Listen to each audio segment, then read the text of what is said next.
Now, ending it off with the performance, the OnePlus 7 had that Qualcomm Snapdragon 855 chipset with 6 gigs of RAM on the base model, 8 gigs of RAM on that mid-tier model, and 12 gigs of RAM on that top-tier model, where the OnePlus 9 has that newly released Qualcomm Snapdragon 888 chipset with 8 gigs of RAM on the base model and 12 gigs of RAM on the top-tier model. Now, one thing that I've been saying for quite a bit of time is that with stock Android, you don't really have a lot of bloatware in the background, and that's a pretty massive thing for the OnePlus 7. Even though it's a little bit dated, it's kind of old a little bit, it doesn't feel like an extremely, unpowerful phone. It doesn't feel like it's a slow phone. I still think that it's a very capable phone for sure. And I think if you're somebody who's going to be using this phone, as long as you're not comparing it side by side, you're not going to notice how much faster the OnePlus 9 is. Now, the OnePlus 9, the areas that I've been seeing it constantly being improved in are app opening speeds and the smoothness within app opening. So if you're going to click on an app at the same time, I notice the OnePlus 9 is definitely far faster and a smoother experience than a comparable phone like a OnePlus 7, for example.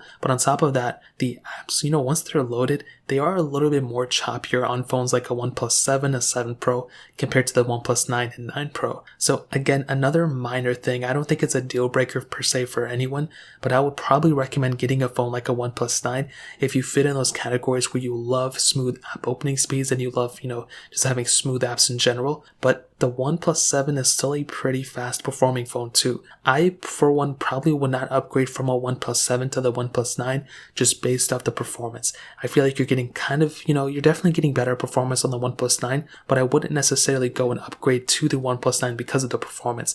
I feel like getting a 9 Pro may be better because of the bigger screen and stuff, but going from the 7 to the 9 for the sake of the performance, it really isn't worth it. But I would say based on the software longevity and the battery life, those are probably the main areas I would improve on. Going from a 7 to the 9. I think in this specific case, the OnePlus 9 is for sure the better performing phone.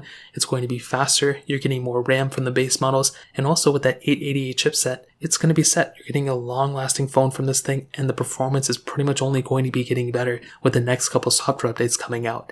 With the OnePlus 7, I still think for the price tag of that phone, it's a very good performing phone for that specific price tag you're going to be paying for it. And for it being 2 years old, I'm still surprised how fast this phone is for sure. So in terms of that covers up pretty much the performance segment.